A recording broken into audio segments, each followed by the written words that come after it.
What's up, everybody? Welcome back to Keith and Mike Watch Deep Space Nine. It is a beautiful Tuesday afternoon. Mike and I are in good moods. I'm excited to talk about Season 2, Episode 24, The Collaborator. You just made a face when I said good moods, like we hadn't literally just talked about it. No. I agree with you 100%. I'm commenting more on the fact that we're in good moods. It's shocking. It's a shocking event when both of us show up to the show. Keith, I want to tell you, I am feeling so much better today. Viewers may know I've been a little under the weather, and the antibiotics, I'm sure, have kicked in. There are many factors to my. I was able to even go for a run today, but I had a friend of mine.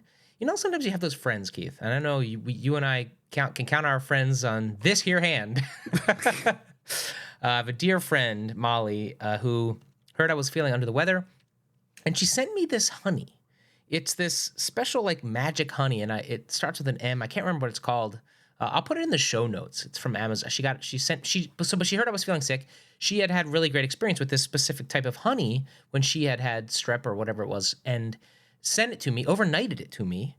And Really? I had a handful in my in a meal last night, and then in my tea today. And I'm telling you, Keith, I think there's some magic to this magic tea. So Magic honey, huh? I'm going to put a link to it in Amazon with our affiliate code. Yeah, that's right. So this is all a pitch for us to steal Yes, two right. pennies from every No, bit of honey. no, but I want to thank Molly specifically. I want to start there, Keith, Yeah, and thanks, then Molly. Before we even get into the show proper, there's some other people I'd like to thank, and I'm going to let Oh. you go ahead and say it. They're right here. Indeed, that is our patrons who we know you, we owe you content, and we're actually excited to give it to you up at patreon.com/KNM. We owe you an AMA. We owe you a bonus episode of Trek, and who knows what other nonsense we're going to throw up there for Brian Kaufman, Casey Clark, Jason Moe, Andrew Hayes, Jorge Navoa, and the mysterious Worf's Bootshivs, CRM Productions, Charles Babbage, Nikolai Ivanovich Lobachevsky at Grim Toys, and Delusions at noon. You can join us at patreon.com/KNM. And on a side note, we got some other shows. We look at Star Trek toys. We play sure with do. toys. We talk about other Yeah. toys. We have late breaking announcements on Playmates. Hopefully more for the fall. We're trying to get some press credentials to go to the Toy Fair 2023. Who knows? That's just throwing it out there. And by trying, I mean I asked Keith if we should try today, and so we've. That's Yes, that. which let me be clear. What you got from me in my response was consent, not as opposed to being the one to do it. Well, we could discuss that. I mean, you have been the guy doing the press stuff previously, so I mean, you've already sort of established that role. Not the point. My point is, we also do another show called K&M Geekly, where Keith and I sometimes talk about just stuff we've been watching or playing, and sometimes we get into like really deep conversations about the state of personal. We get into the stuff.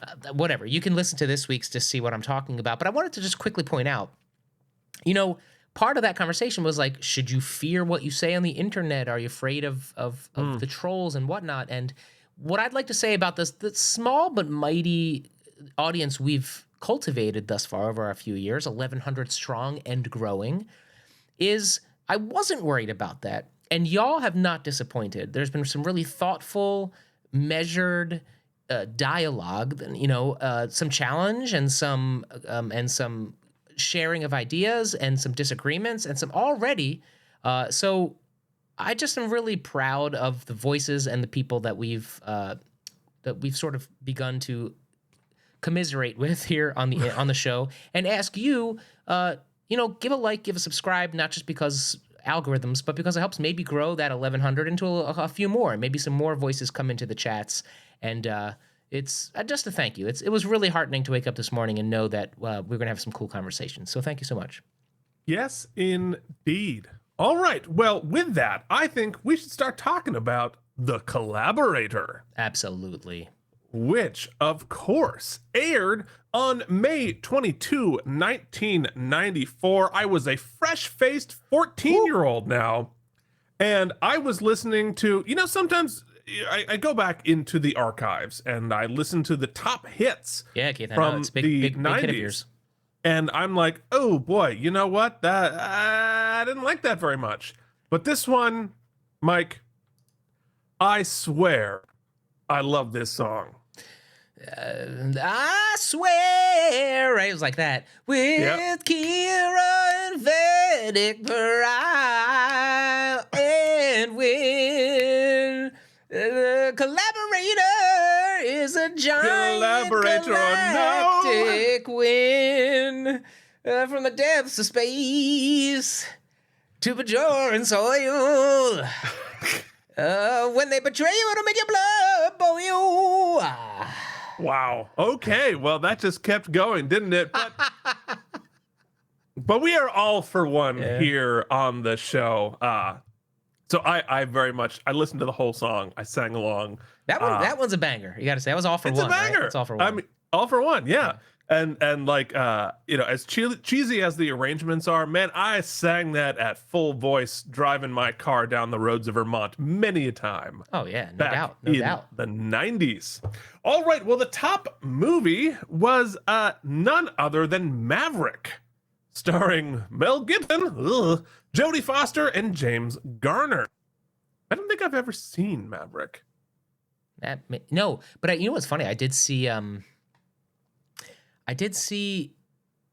some quote from like Tom Cruise and Steven Spielberg embracing, and Spielberg being like, "You saved cinema with Maverick." I think he might have meant Top Gun Maverick, though. He did. He did not. I don't think you went back in time to 1994, saved cinema with a movie you weren't involved in any way, shape, or form. If anyone could do it, Keith, it's Tom Cruise. I feel like we just pitched the plot of the next Tom Cruise movie, just putting a scene with him jumping off a building, and we've got it. All right. KME right here. Yeah, I mean, we won't be back next week because we're going to be Hollywood bazillionaires thanks to that movie. So, so see you next week. But if we weren't saving cinema with an unrelated movie, what were we watching on TV here on May 22, 1994? Yeah, Keith, I think it's a great question. If it was airing on the Sunday market, as often we discuss, that's the 22nd itself. It was, a pretty normal night.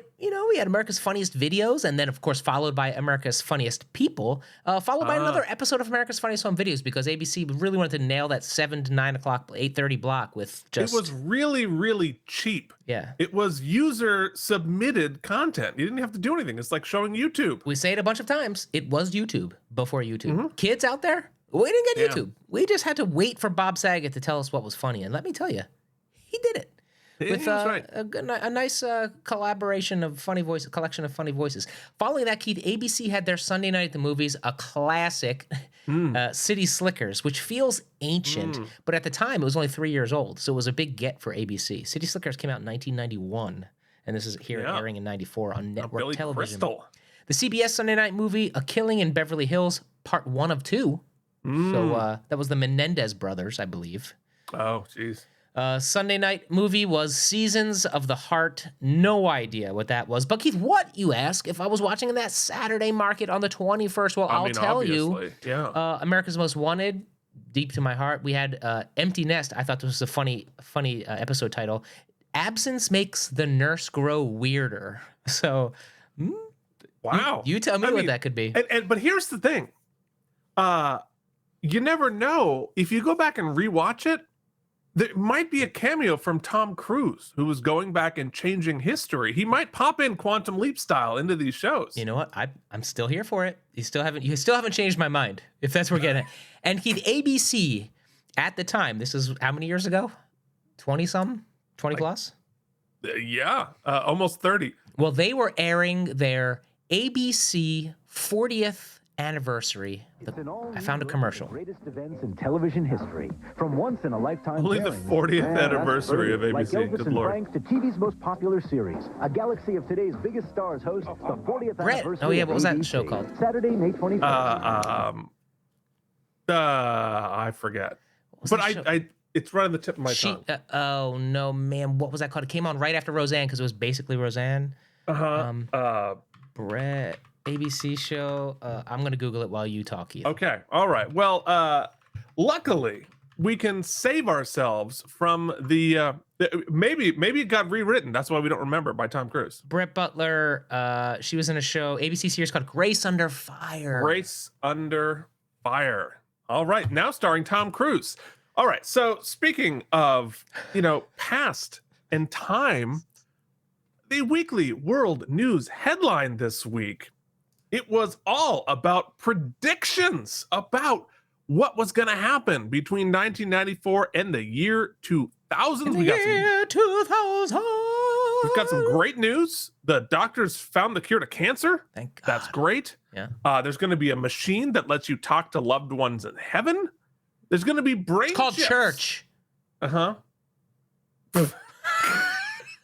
Wow. Like Catholic Philly just came out and slapped me. They're going to be brain chips that turn people into geniuses. Now, hold on. Yeah, it's called your cell phone. It's called Chat GPT. It just turns you into an asshole, from what I understand. And a astronaut is going to right on it. It's like I'm a network censor. It's like you tried to say after the Super Bowl when they had the cameras in there, like they were right behind every F word. It was pretty funny. A lost astronaut returns to Earth in a UFO. That's exciting. So lots Speaking of of which, I mean, it's pretty prescient because if I'm not mistaken, all of the headlines now, it was like we shot down 4 aliens in the past couple of days. I mean, I've added a little editorial to that, but ostensibly, you can't prove that we didn't. Yeah. Speaking of aliens, Keith, is that good old Phil Simms I see over there? Yeah, of course it is. I guess since the Super Bowl's over now, we're both 0-0, baby. Both first place. That's right. Phil Simms, I feel like he's got one more year in him. NFC Beast. We can make this happen. All right. So let's continue talking about the Collaborator. That sounds good. We're wrapping up season 2 on Deep Space Nine. We only have 2 more episodes after this one. I am so excited. I'm like ridiculously, stupidly excited to talk about a show from 30 years ago. Season 3? Season 3 is a banger, I guess? Season 3 is when it starts to cook. It starts, it's not going to be full speed through season 3, but go ahead. These questions do tie into Star Trek, so don't get your panties in a tizzy over there, people. We're back and we're on track. I know we chat a lot, so I don't want you to have to do too many. You can keep this in the chapters. Anyway, 1. There's a lot of hype. Picard season 3. The hype is through the roof. Mm-hmm. Am I sanctioned to watch any of this? Oh, no. What? Even if I go back and watch seasons 1 and 2, which I was gonna do? Don't do it? You can watch seasons 1 and 2. But then don't watch the great season everybody's excited about. Because season 3 is going to touch into the Deep Space Nine verse. So you're telling me, Keith, we're not going to finish Deep Space Nine, you and me, for another 6 years. So you told me I can't watch Picard.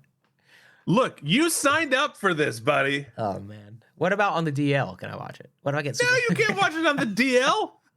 Doesn't matter whether you're above or below, buddy. I'm not going to spoil the glory. I literally... No. Come on. So what is it?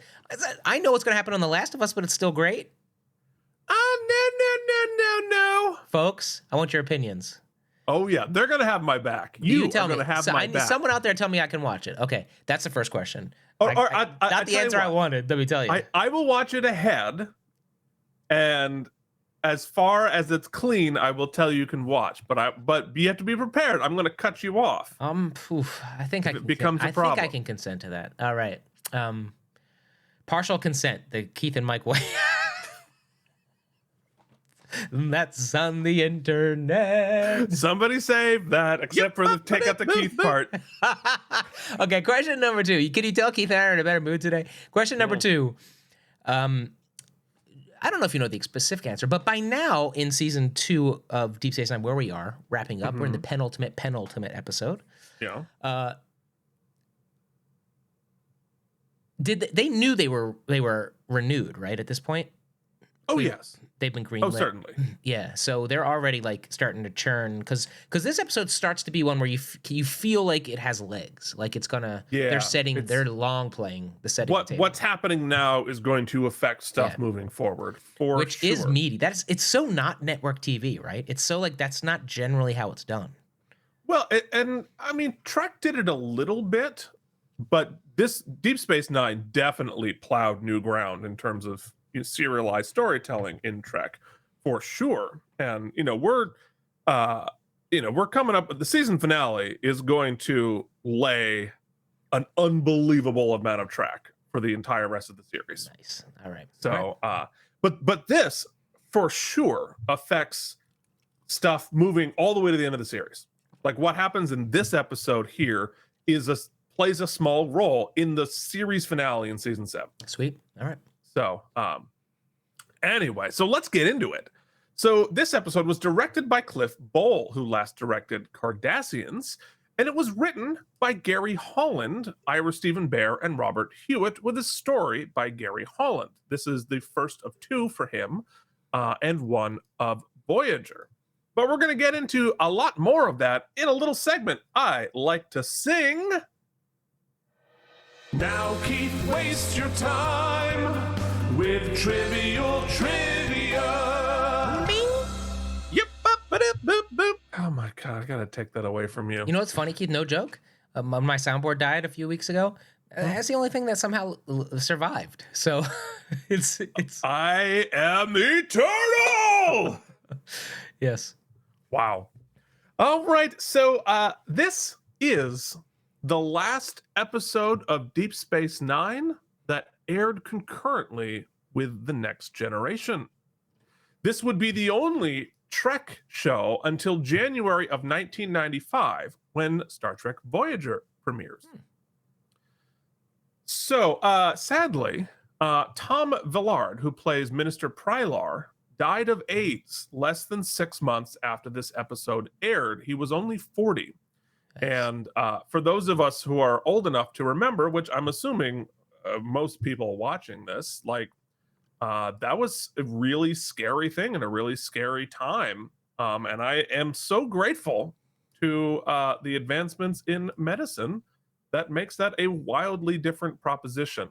So wow, it is a sad thing, but it is also a milestone of our progress. And I'm very it's heartbreaking at that time, but very hopeful for the advances that we've made on that. So let's go into the story of the writing of this. Writer Gary Holland was actually in charge of advertising and promotion at Paramount for Deep Space Nine, and he always dreamed of being a writer. And he was then allowed to pitch the idea that became this episode. And he would go on to write 2 more episodes of Trek, but he remained at his regular job for the run of Deep Space Nine. We've talked about it many times before, but the open submission process on Star Trek was unprecedented then and has never been done again. Yeah, that's crazy. But they got so many good stories and they developed so many good writers. So, also talking about the writing of this episode, the writers had intended all year to make Bariel the Kai. But they finally came to their senses when they realized that a friendly Kai would be a terrible idea for storytelling and gave it to Winn. Yeah, more than friendly, right? I mean, real friendly. Yeah. Real friendly. But I mean, just like as a writer, the conflict opportunities to have an adversarial pope. I mean, come on. And to put Louise Fletcher, oh yeah. I mean, come on. How would you ever consider it not going? Hey guys. What's up? It's just me and you now. It's kind of like Kira and Bariel, right? Only I have a shirt on. Now keep wasting time.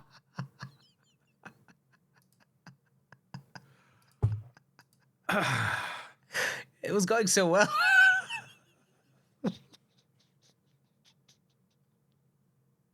Okay. I'm ready. I'm prepared now.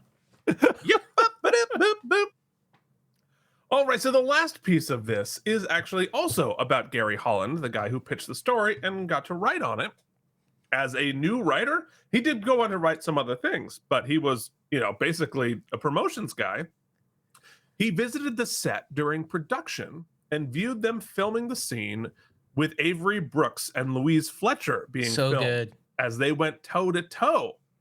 And he commented, I wanted that scene all along to have the two of them together acting toe to toe. And when he was on set, Avery Brooks saw me and screamed my name across the soundstage, Gary Holland, this is yours. And at that moment, I thought, I can't believe this is happening. It was so satisfying to be a part of it all. And like, hell yeah, Avery Brooks. And like, both appreciating the writer and the writing of that scene, but also understanding how important it was and how cool, and to celebrate that. Love it. Love it. A moment like that as a writer would be so immensely satisfying to get that kudos. And it was a great scene. So I love that little sort of moment in his life, which for Avery Brooks was like another day filming. Right. But for Gary Holland, that's a moment, right? Yeah, man, for sure. It's awesome. So what else was awesome this week and also sad was, what was Next Gen doing this week? They were airing All Good Things, the series finale of Star Trek The Next Generation. Oh, wow. Which in my humble opinion is one of the greatest series finales of any show ever written. Okay, that's big. That's big time. And it was an incredibly satisfying episode to finish up that series. And considering they started filming Star Trek Generations the next week, I certainly think that it would have been far superior to make All Good Things the movie, because it was far superior to the film that they filmed right after it. But really, really, really good, intersecting timelines, the past, the present, the future, all coalescing. You got Q in there. It's a phenomenal. I don't think I've ever seen it, to be honest. No, well, we've had questions about whether we're going to go back and do the other series, so maybe you should hold off. But I don't know. We'll see. But I will say this: spoiler alert for you, Mike, which is good news. The good news is the series finale of Deep Space Nine is also great. So don't worry, folks. It's not going to peter out. All right, so let's talk about the guest stars of this episode. It include Philip Anglum. Yes, Mike? Production note. Yes. Keith has also been gifted a copy of the Deep Space Nine companion, which is why I've ceased to read aloud from it every week. We've just wrapped it into the trivia episode. That way I avoid spoilers. I still read it after I watch the episode. That's all. Yeah, there it is. So we have Philip Anglum back as Vedek Bariel. We have Burt Remsen as Kubus Oak. Burt Reynolds in a very elaborate costume. We have Camille Saviola back as Kai Opaka.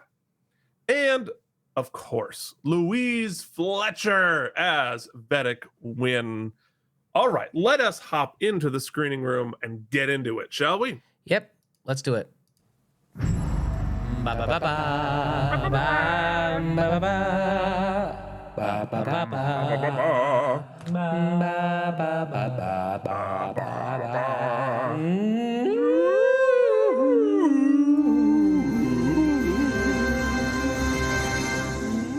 Uber steak?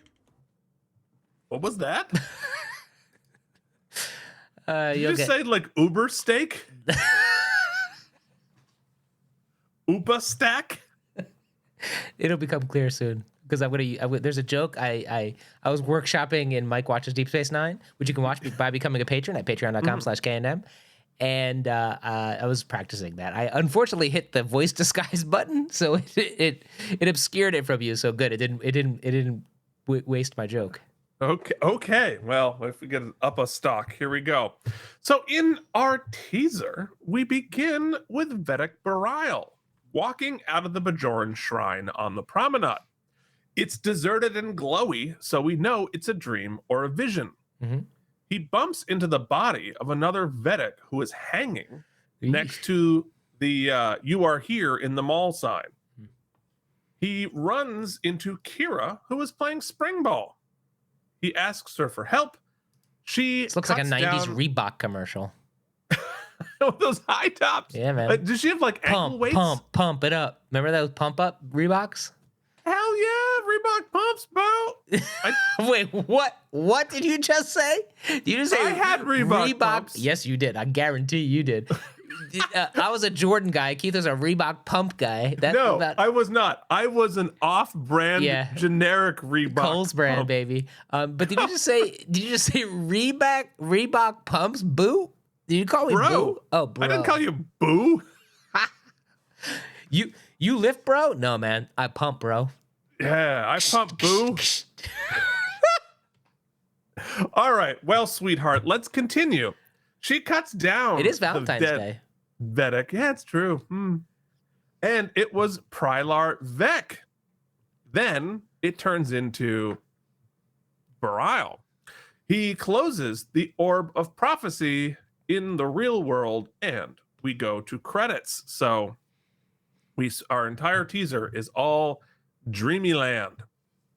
So we begin Act 1, and now shirtless and perfectly hairless for his or her pleasure, Bariel is doing some post-coital canoodling with Kira. She reminds him he's about to be elected Kai and go from sexy bishop to sexy pope. This still feels weird and icky, but I can't exactly say why. Well, I'll tell you what was doing it for me. Not doing it, like bad doing. Undoing, not doing. Guys, we're going to have to put an age warning on Mike Watches Deep Space Nine. I actually, I have no problem with their romance. I think it's actually being handled well. I'm glad to see it carried through, that it's not just like a one-time fling. They're hooking up every time he comes to the station. But it's hard because of I understand the political stature of the Kai, but also it's very religious, right? They really hammer home the religion aspect of it. So every time they're hooking up like this, all I can think about is like, I mean, I know there are some religions in which the priests or the leaders of the congregation do have relationships, but I grew up in the very like Catholic shoot. Well, you grew up in like the main religion that doesn't. And so it's just weird to see somebody like hooking up with their priest. Like a Thornburg. And who's about to be their pope. You know what I mean? Yeah. Yeah. She's like, yeah, I'm going to vote for you, but first, like, do that thing. Make sure you're utterly hairless. Like, they dipped him in a bucket of Nair before this episode. Then we do it. Then I vote for you. Wow, that got really weird. So, he says he was Kai Opaka's choice to succeed her, probably based on push-ups. They head to the promenade and discover that Rutro Kai Winn is here. Business about to pick up, says JR. It's a good old-fashioned slobberknocker. Slobberknocker. That was a bad JR. That was bowling shoe ugly. All right, so they smile spar for a while, and Winn is clearly running against Bariel for Kai. And it is interesting because their Kai is voted on by the people. So it is a democratically elected pope where all Catholics, I guess, would be voting as opposed to the conclave of bishops. Oh, interesting. Okay. Yeah, because otherwise, why would Kira be voting for him? Correct. So Kai tells him not to celebrate prematurely. Kira said the same thing about an hour earlier. So Kira and Winn also spar, but the animosity is turned up to an 11. Then an old Bajoran man walks by and bumps to another Bajoran who recognizes him as a collaborator with the Cardassians. Keith, this just in. I'm being told if you ever want to seek asylum somewhere and you're not welcome there, don't bump into anybody. Oh, right. And make a big show of showing up? Yeah. Okay. Yeah. Go into an airport and just knock into people who might recognize me? Or, like put a hat on. I don't know. Yeah. Okay. Very good. Very good. I mean, it's not hard to like hide yourself in public. Just throw on some glasses, throw on a little hat. Not a problem. No. I'm not Mike. I got a hat on. Yeah. My voice completely different. It's not me. Not to vague brag, but I was hanging out with somebody fairly prominent right in the middle of Times Square this weekend, and nobody even noticed him. So Yeah, truth be told, nobody really cares. nobody cares. Anyway, Jen said to me, I have to say, it's so cute. It's so cute. One day she's like, just wait, one day someone's gonna like stop you and be like, oh my God, Keith and Mike? And I was like, no, no one's ever going to do that. no, that's nobody. The chance of that happening, the statistical chance of that happening is so low. We would be millionaires many times over by winning the lottery before that ever happened. Yeah, we should do that. We should win the lottery. I'm into it. I'm down. All right. Okay. If Good. you have a winning lottery ticket you'd like to share, you can send that to Keith's house, care of Mike Indeglio. Oh, where were we? Okay, so we've met this collaborator, and he's called out, and a crowd gathers before Odo shows up. So apparently, this collaborator has been living on Cardassia, and finally wants to come home. And Odo immediately arrests him as Vedek Winn side-eyes him, which takes us. See, now that I mean, spoiler alert. Now that Winn is the Kai, she loses her crazy hat, and I'm kind of disappointed. So enjoy it while it lasts, Keith. It's an amazing hat. So anyway, How come bummer. How come Kai Winn or Kai Vedek Bariel doesn't wear that hat? That's a good question. Well, I feel like for Winn, it's her own like flair, right? Because you know how the Supreme Court judges will add flair to their robes. So she gets to wear the cool hat, and he just wears like a Cobra Kai dungeon dojo. Yeah. Gi. Well, he needs to be able to become shirtless really quickly. That's true. He has to be able to go 0 to shirtless in like. He's got to go to 0 to pull. shirtless. Yeah. So it's an emergency. The whole thing's Velcro. It's like a stripper robe.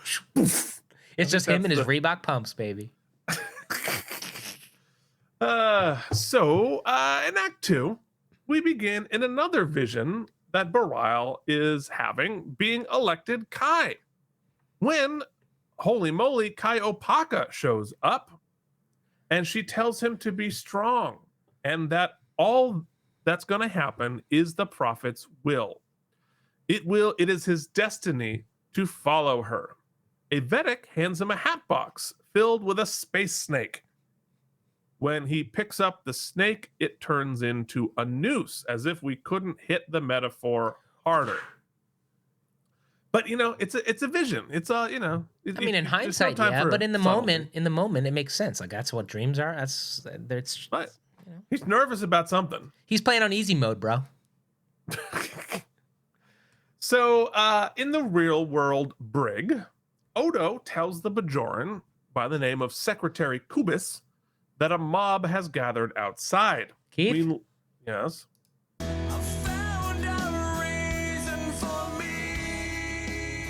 Hoobastank. Every time they said this guy's name, I was like, Hoobastank? That's all I could think of. I don't know what Hoobastank is. Ladies and gentlemen, their one-hit wonder, Hoobastank. Well, Hoobastank just cost us our 74 cents we were going to make on this episode. I'm tracking the time, Keith. We got 30 seconds, brah. We do not have 30 seconds. 100%. No way they're going to ding this episode. You watch. All right. I'll bet you that 74 cents we're going to lose. You know what? Not a huge loss, Keith. Thanks to our sponsors. You can join them at patreon.com/K&M, keeping this show financed through maybe the next 20 minutes. Okay. Well, there we go. Where were we? Okay. So we learn that Kubis worked for the Bajoran occupational government, which was the puppet government run by the Cardassians during the occupation. Kubis says he was just trying to stay alive. Then Kira shows up and he asks to go home. Kira says, nope. After the occupation ended, the Bajorans made a proclamation that all members of the occupational government were sentenced to exile. And she says she personally thinks they got off easy. Basically because part of his job was signing authorization forms for slave labor in the mines, basically for killing all of these people. I actually think this is a really important scene because, and they had me like, they wrote the scene for me because I was with them hook, line, and sinker. Basically, at first, I'm like, yeah, well, it is totally hard to argue with any of her points, right? Obviously, Yeah. Sure. but they go a step further. They go 2 steps further. Step 1, they go into great detail as to the specific nature of his collaboration, to which you're like, yeah, well, that sounds terrible. But then he goes into the what was me. He's like, I'm just an old guy, right? And it's funny, I was just watching this documentary on the Nuremberg trials. And, at that point, the majority of these SS leaders, regardless of their role or statute in the organization, were just old, dying men, right? Yeah. And it's hard not to look. It's hard not to look at older people with this just like built-in sense of human empathy and wanting to take care of them. But these are evil monster people. Yeah. And so they were able to, I think, really capture all of those things in this one scene here. Yeah. Without making him a scene-chewing monster, right? And I think that obviously ties into the themes later in the episode of kind of weighing what we do in times of war and in times of stress and what our accountability is, something we've been talking about lately, Keith. So it's just a great scene. Yeah. An interesting idea. I think I come down on Kara's side, but yeah, it is interesting. I don't disagree at all. Yeah. So Winn shows up in Cisco's office. Here we go. She's going there to make nice because the fact that the emissary publicly hates her guts is politically bad for her in the election. And Cisco is loving this. And he says, we're enemies, with a shit-eating grin for the ages. She eats some of it, and he asks if she would support Bajor joining the Federation, which is what he wants. And he asks her to say so publicly. And she's like, sure, but let's talk together in a joint speech to Congress. And of course, she wants to do it now. Yeah, like what are you doing in 20? Yeah.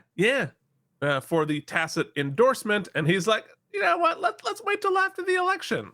Because he says, nope, I'm not endorsing either side. And then she makes that smile face, which means I want to kill you with my eyes, that she is so good at.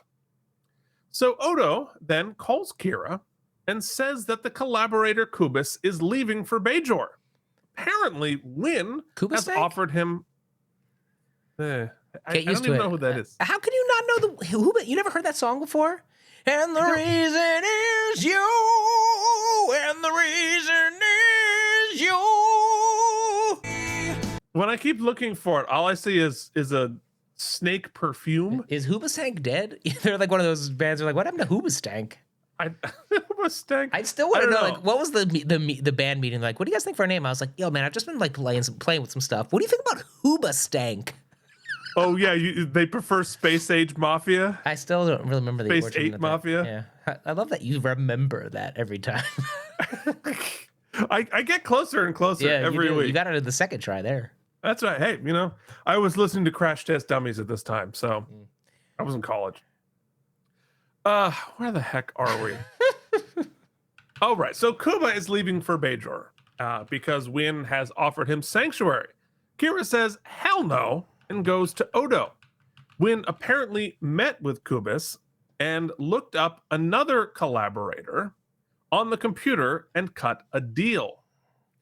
Beck said it was Pilar Beck that they looked up, and Beck was the Vedek interface with the Cardassians. So essentially the Vedek equivalent of Kubis. So Please, will you just at least refer to him as Hoobastank? Sure. Thank you. And then I won't play the music. Deal? Okay, deal. There we go.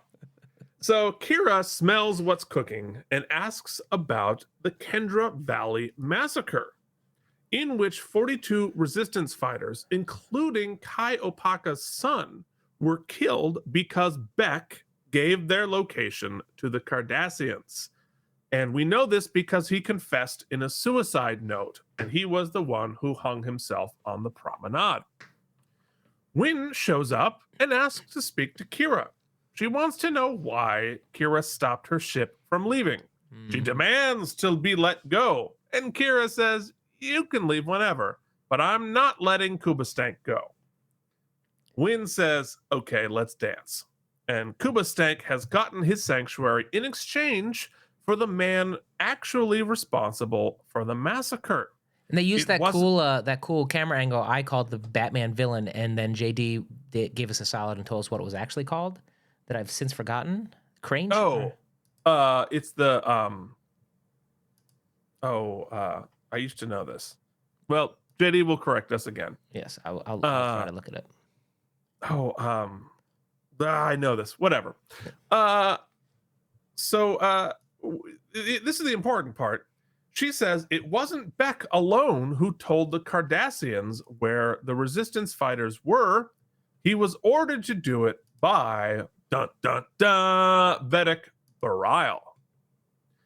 So Kira's like, I don't play that.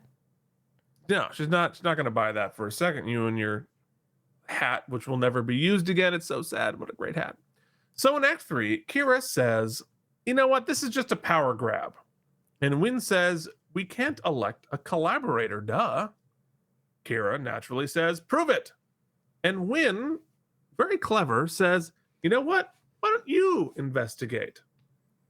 And Kira says, okay, but keep it secret until I can prove it either way. And this is an interesting move by Winn. I think very smart, right? Because it does two things, right? One, if Kira finds out that it's true, right, then it's game over, which, is sort of what happened. But also, it occupies Kira and gets her out of the way for Winn to maneuver with whatever else that she wants to do. She's obviously a tremendously sophisticated strategist, which makes her a worthy adversary for our heroes. And what I think about this, I actually think Nana Vizir's performance in this episode is exquisite. They don't ask her to do any of the extreme stuff that we've seen her have to do, like when Opaka died or when yada yada. There's been a ton, right? They actually let her show a lot of nuance, but still play a lot of peaks and valleys. Like here, I feel that she knows she's now ensnared in some sort of a plot. I don't think she knows fully what it is. I think she knows her general goal is to get to the bottom of it because that's what she do, but also she's going to exonerate her boyfriend or Bariel. But I think she knows that that Winn is playing three-dimensional chess and that there's other things at play, and she's ensnared in some sort of a trap now, and you can see that in the performance. Yet she has to do what she has to do, which is a theme for some of the people who are the evil collaborators. What is the difference? What is the difference? What is the line between having to do what you have to do for the greater good? It's such a great. What is that thought experiment, Keith? Where like you. The train experiment. The train experiment is just called the train experiment. I think so. Yeah. Okay. Well, that's kind of what this whole episode is, right? Right. On many levels. Also, that angle of the many outweigh the needs of the few. The Dutch angle. The Dutch angle. Yes. Well, once we talked about this before in Star Trek. Yes, when you're a leader, right? Now, as far as like as a human being, I think that line changes. I think that that's a different experiment. But when you are in charge of people and you have a prime directive and that is bestowed upon you to keep these people safe, you have to make some of these decisions, maybe. I mean, we could argue whether you should or shouldn't, what the ethics of that are. But I think as a leader, if you assume that position, your ethics change. Because you have a responsibility. Right.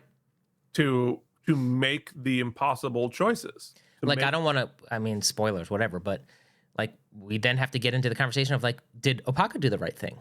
If we give all of this deference to the Kai and that they have some sort of a connection or a communication with something greater than, well, if it was ordered by said prophets, if you believe that the prophets are guiding said person, then they made that choice. And you and Bariel and all these people were just following. I guess I'm having my end of show conversation. So, yeah, but no, I mean, you're 100% right. And to finish out the three-dimensional chess idea that Winn is playing here, and the position that Kira's in, because Kira can't. It's not even that she's playing a difficult game of chess. She can't see all the pieces. Right. And so she knows that is the face of someone who knows that there are pieces here I'm not seeing. And so I'm not even in a position to know what move to make. Like, you are truly in a difficult position. Anyway, so Kira interviews Kubastank, and he says that the day after the massacre, Beck met with Bariel for hours and had a heated argument. Then the next morning, Beck hanged himself. It's thin, but it is interesting. Kira zooms with Bariel and asks him about it. And Bariel says, yeah, I met with Beck, but I'm not a collaborator. I had nothing to do with the massacre. He says he was just providing spiritual guidance and can't talk about it more because of doctor-patient confidentiality. So Kira and Odo discuss. He's going to track down the communication records. Odo asks if she's all right. She's beginning to have doubts, and she says she loves Bariel. So Odo says that all of the assembly records from that time period were sealed, and only a Vedek could do that. Now, is there that interaction there? Did you take anything else out of that? Well, maybe I read it wrong, but it's like they put in this weird like disappointment in Odo that like she fell in love with somebody. Like and you're like, "Oh, was he like into her?" But they just have a friend. They never alluded to him having any feelings for her, romantic feelings for her at any other point. They were just good friends. There's that one time they met in his office and they talked about how great friends they were. He, of course, Renee's such a good actor. He kind of covers it with, no. I just meant I saw that in you. I've seen that you've been digging him for a while. But it felt very much like oh, you like Keith? Oh yeah, I knew it. You know, it was weird. Did you catch that too? Did I input that on myself? No, absolutely, not absolutely. I caught it. Weird. Yeah, well, and a little bit behind the scenes, without saying whether it amounts to anything, like that was not part of the script. That was Renee acting. And they were like, yo, that's the take? That's the take. Yeah, I mean, Odo's a being. Odo can have his feelings. Yeah. They don't all have to even be in the narrative. That's right. But anyway, it's a really, I think you picked up exactly on what the acting beat was there. Mm-hmm. It's interesting. He definitely did it to a degree where he wanted it to read, for sure. Oh, for sure. Yeah, no question. So in Act 4, Quark is paying a double lady, and Odo and Kira show up. Of course, Quark acts all guilty and asks what they want, but it turns out they need him to hack into the Vedek's records, even though it's illegal. He quotes Oscar Wilde, then just gets to work. Odo and Kira go to the spot on the promenade where Beck hung himself. Hold on, we can't blow past that beat because I really think it goes back to the we often talk about the unevenness of the Kira Quark relationship and such, or even this plays into the Odo Quark relationship. Here is them just like playing loose with Quark again because. When she comes down on him, it's because we don't trust you. You're a squirrely little SOB and blah blah blah blah blah blah.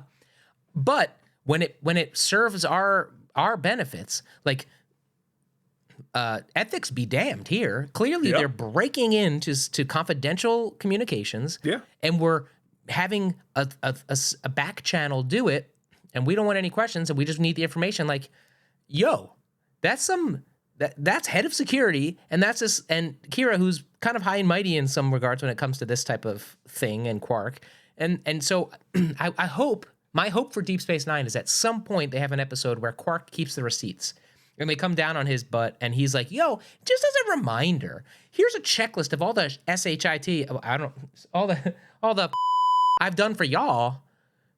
Well, let's talk about that for a minute." Yeah, no, I mean that's my wish. I mean, they definitely judge him until he's convenient, and then they use him. On the flip side of that, he also gets people killed and commits serious crimes. He did order a lot of nukes last week, or like a couple weeks ago. Yeah. So as always, it is complex with our buddy Quark. So Odo and Kira go to the spot on the promenade where Beck hung himself, which I believe, if you go back one, is Nog and Jake's ogling corner. Oh, something attracted us to that spot. It's dark. That's grim. Very dark. It's a little macabre, but Odo is suspicious because he knew Beck before and feels like he wasn't the type. Quark calls him over. He hacked into the system. And Quark, But all that's the best for Quark. He's like, psst, hey. But all the files have been erased. So that whole sequence was filler and just a chance No, to it's get not, because Quark we got on the somebody show. else. We got somebody else who can like help us declutter the clutter. Well, we have to go to O'Brien, who confirms what we knew already, but has an idea. I can't get you the data, but I can tell you who erased the data. But And hold of on, course- no, not unless you can also build me the most 90s graphics of all time to slowly and assuredly reveal. Which was really quite something. Yeah, actually, it was pretty cool. And I love it says Bajoran Council Kai candidate Bajor. Bajor. Okay, well, somebody like that gets updated pretty regularly, apparently. Mhm. But of course, we find out the guy who erased it is, of course, Vedek Bariel. And all of that is in front of a really cool motion lighting fixture. I don't know if you got a screenshot of it, but they're standing in front of like boom, whoosh. Oh, I It's like missed the it, warp yeah. drive on the deep. Anyway, let's go to Act 5. And we have more vision fun. The ghost of Beck confronts Bariel, and he says, "You let me die." Then Bariel makes out with Vedek Winn. He's a lusty fellow, that Bariel. Then Kira shows up and Oh! yep, No, boop, Mikey. boop, boop. I didn't even know I had an air horn. That was so worth it. So after he makes out with Vedek Winn, Kira shows up and stabs him on the Prophet's behalf. He closes the orb back in the real world to find Kira there to confront him. She asks why he deleted the records. And he says, you don't want to know, which is never something you want to hear from your boyfriend. No. But they're in a really cool set with the giant statues, which we will see more of later. Bariel says, I told the Cardassians where the base was because they were going to kill 1,200 villagers to find the rebels. And he did it to save their lives. Thus getting to the ethical quandary of the episode. Do you give up 42 rebels to save 1,200 lives? And who's really culpable for that? Is it you who gave the Cardassians the information, or the Cardassians who were so ruthless they would just kill everybody? Or Find were them. you given an order? I mean, the chain of command of that, does it matter? It's to Kira, tough. it doesn't even matter, right? To Kira, it's like it happened, you were a part of it, that's it. The Yeah. Collaborator, I think the title for once for me, the titles sometimes leave me a little something to be desired, but this this title really holds weight for me because the Collaborator indicates one individual, but in truth, there's a whole sequence of collaborators, and Kira paints them all with one brush. And we're learning, Keith, and what I love about Deep Space Nine, we'll talk about it later. There's no easy. It's like the conversation we had yesterday. There's no easy answers. There's no right or wrong answer, and there's no one answer, and that just makes for such furtive conversation and great storytelling. Well, and I think the difference between Next Gen and Deep Space Nine. Next Gen is about search for the right answer. Deep Space Nine is the search for the rightest answer. Because there's nothing black and white in Deep Space Nine. So Bariel says, I have destroyed myself. Kira arrives back on the station, and she's got a message from a delighted Winn. You've got mail. Bariel has dropped out of the running for Kai. And Dax can tell that Kira is distraught and gets her single line of the episode. Sup? Kira still has questions. Why would Bariel cover this up the way he did? She goes, because he's an honorable guy, why wouldn't he just say what he did? She goes back to the Vedek assembly and greets, coming out wearing the new Pope robes, Kai Winn. Of course, she's now the Pope. Yikes. She says, go tell Cisco to stuff it. I'm the Kai now, biatch. essentially is what Yeah, he yeah. said. Man, in fact, I read that was the original script. They just had to. That was the original line. Yeah. So after she leaves, Kira waits for Bariel to arrive. She's figured it all out. He didn't cover up the transit files that prove.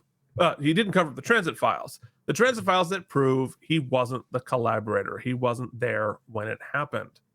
And she's figured out who he was covering up for.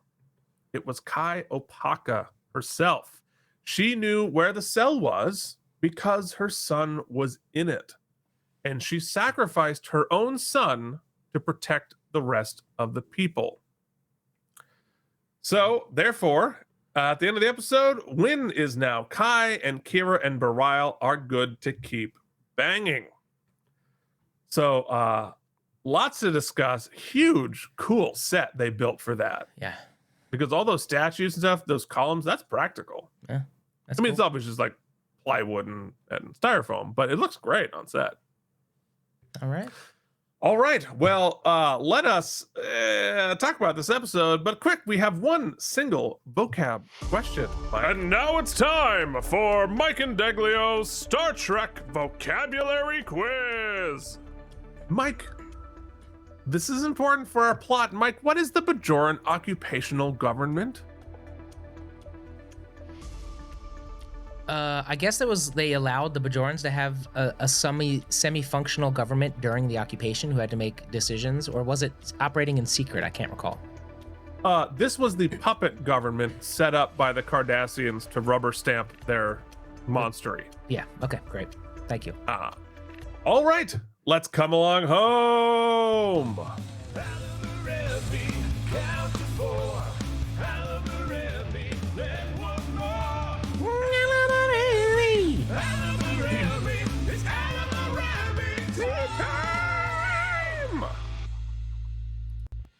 All right, here we are, tipping one back at Quarks, answering the question, Mike, what was your best moment in the We're skipping Collaborator? wormholes? Oh, wormholes. Sorry, wormholes. Oh, that's okay. I don't really see many, to be honest. I got none. I really didn't I didn't track any because it was a really good episode, so I wasn't really paying attention. Yeah, no, I'm with you. It all tracks, right? It really is. It is perfectly tidy. It makes sense.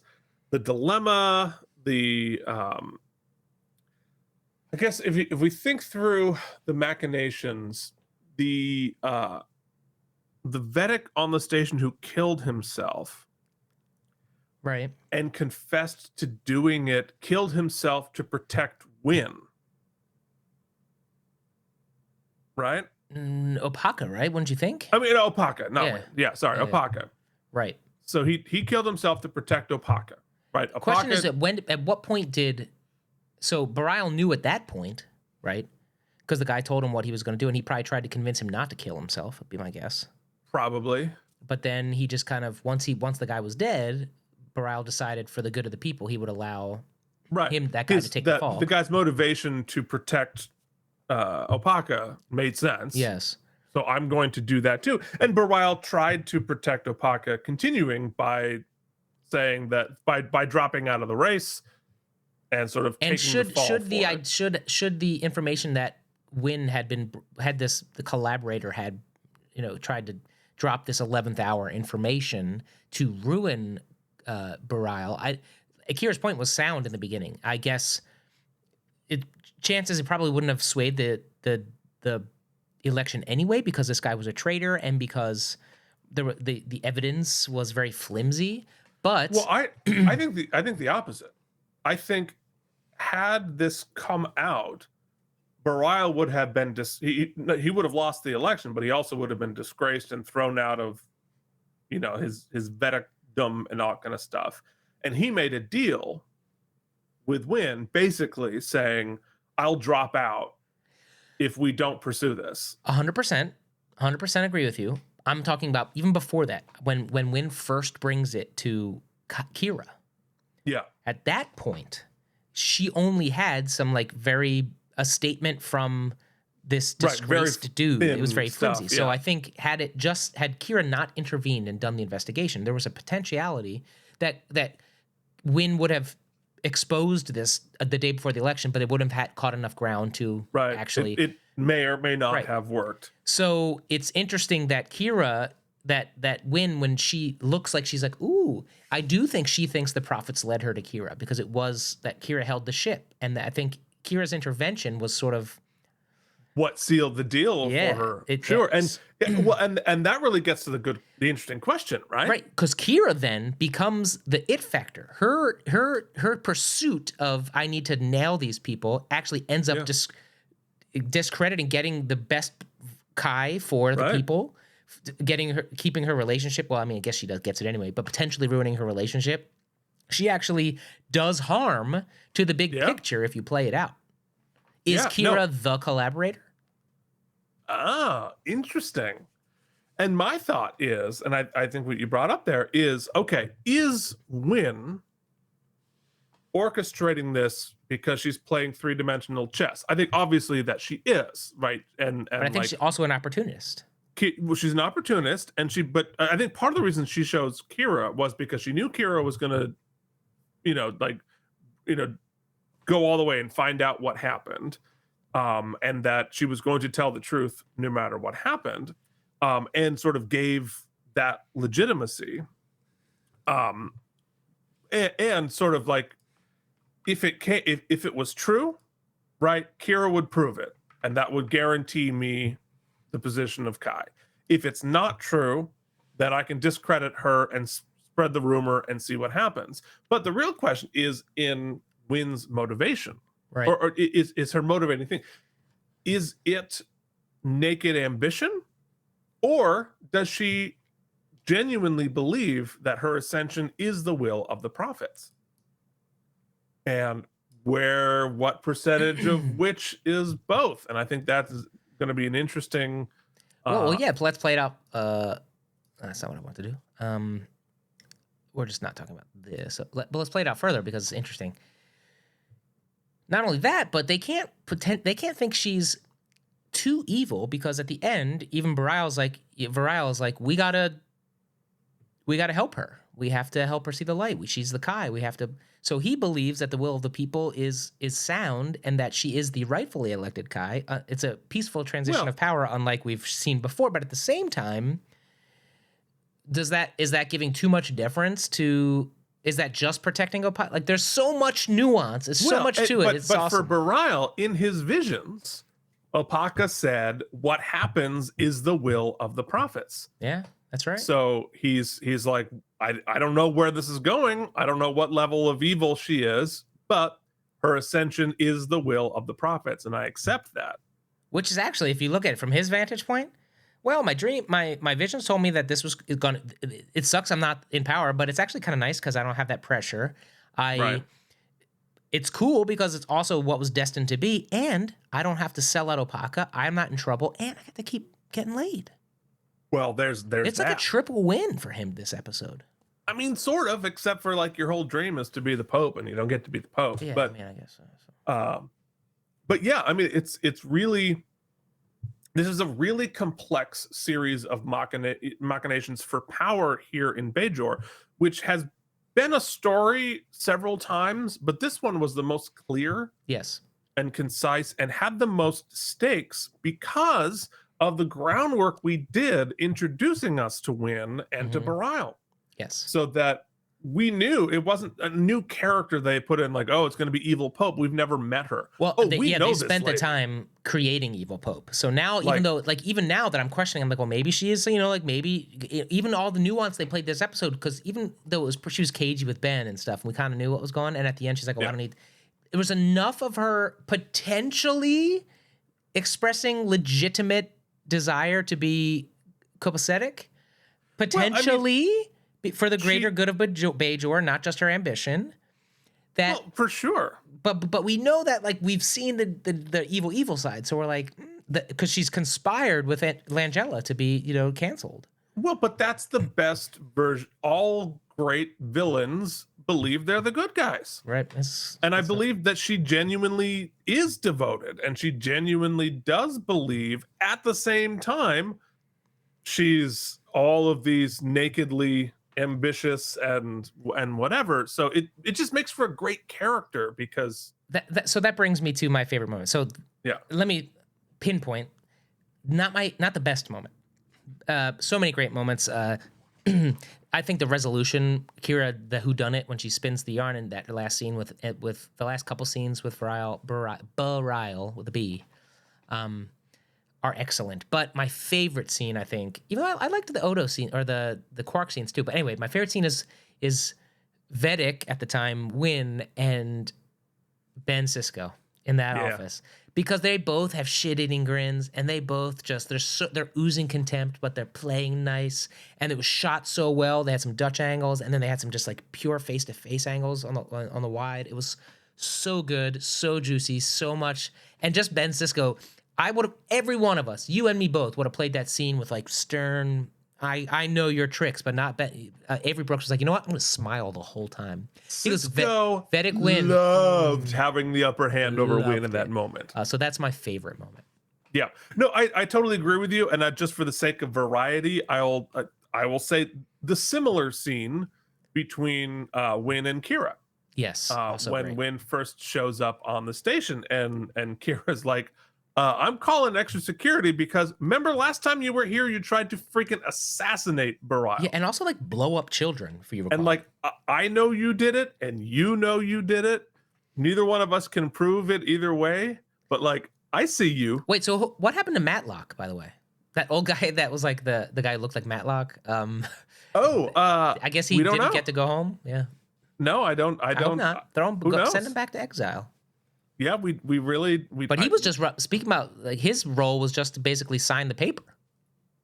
Well, so they didn't slaughter his family. He's in the I was just following orders camp, and it gets really dicey. I'm sure with a gun to his head, right? But with probably a gun to his head.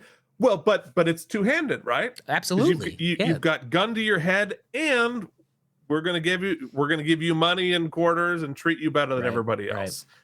And so there is some level of complicity in that. Yeah. It's not like one where without the gun to the head, but it's not one absent the that's the great part. That's what makes this so fun and interesting. And makes finally the politics of Bajor riveting. Mm-hmm. Right. I really think starts making it. I think it's a standout episode for me this season. It's I think that it really astutely and brilliantly actually explores very statuesque themes, but in this case, they treat them complexly, right? Justice, betrayal, redemption, perhaps. The choice between what's the greater good versus the individual, but also was able to do so with great pacing because the tension that is established very early on is not just tension and suspense, right? Because I think is paced really well throughout because you don't really know what's going on, and they leave you enough breadcrumbs, but they had never the bait and the big whodunit figure at the end with the transport records. That was a little convenient at the end. There's a little shortcutting between like the realization it was him to the what it wasn't. I would say that was a little weak, but that's always how stuff gets found out. But anyway, it's a little piece of paper. But I thought it was paced well. I really, though, liked, like we just talked about a little bit, what I liked even more than all of the pacing and the great shot, it's always lit well, everything. It's really been, so this season's been really excellent in that regard, production-wise. I think that it grapples. I think you feel the actual verb of grappling, right, with the weight of the choices that people make in times of war and oppression, and the ramifications, the accountability of those, and how though circumstances change, so views change of those actions when you take them out of context, it doesn't remove the weight of the responsibility of those who were responsible for them, and like we talked about, there's no easy answers, and we could probably go back and forth for quite a while deciding who should have done what, done blah blah blah. But not the point. I don't think. I think raising the question is the point here. And I felt like the episode in 45 minutes did a good job of wrestling with it. So it wasn't an easy, oh, it should have been this. Oh, you're guilty. You're the collaborator. And the fact that they established that up front, that it's going to be like that, where Kira's like, well, I think they should have just hung you, right? They shouldn't have had given him any opportunity. And she's so black and white about it, and then is forced to reckon with the gray area throughout the rest of the episode. It's really chef's kiss storytelling, I think. The climax is very powerful. At the confrontation with her and Bariel is very powerful. And he's even trying to give her an out there where he's like, and the answers aren't easy as you think they are, even when they're hard. Because it turns out he wasn't even guilty. Keith, I think it's oh man, writing is so good in this episode again. No clunker lines. Performances. Great performances. Thought-provoking story. What else?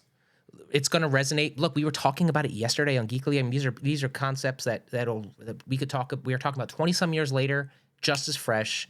I don't know what else you ask for in an episode. I'm going 30. big. I'm going strong. 91. Ooh, all right. Yeah, I mean, I agree with everything you said, and I'll add one layer to it, and that is you talked about the grappling with the ethics of the occupation and what do you do with that decision. Like how do you make that decision? Well, we're also grappling with what people will do for power. Yeah. Right. And the ethics of acquiring or deferring power, and the what Winn will do ethically to obtain power, what Bariel will do ethically to defer his power, and like where is where is the morality, where's the righteousness in the ambition? Is there anything wrong with Winn's ambition to be Kai if she thinks she's genuinely destined to do it and is going to do something good? Does it justify her digging up dirt on her opponent? I don't know. Right. And so there's grappling on that level of the contemporary politics, as well as re-examining the occupation. So it's I liked this episode. It's not as well rated on IMDb, but I think I think it's a great episode, and I think that setting up an adversary, right?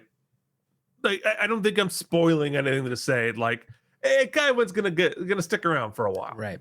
And is gonna be a pain in the ass, and that's gonna make for good storytelling. So I love it. Louise Fletcher can be in anything she wants in 100%. My book. Yep. So I'm gonna give it 89 self-sealing stem. That sounds like a 90 to balls.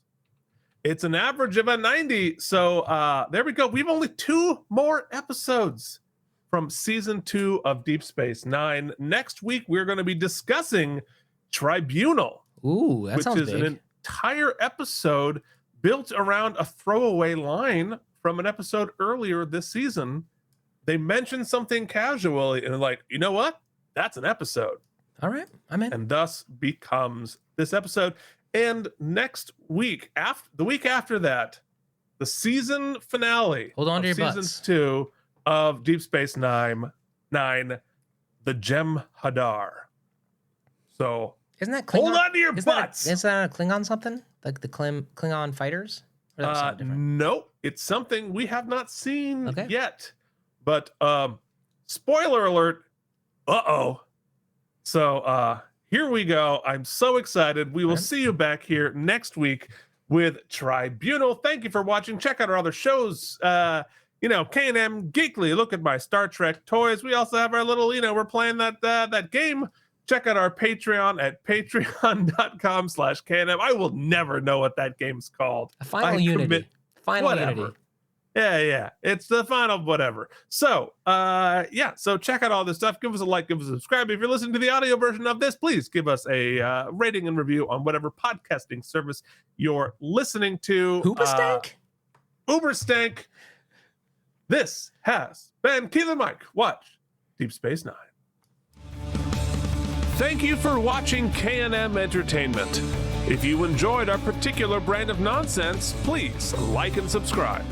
Or become one of our patrons at patreon.com/KNM.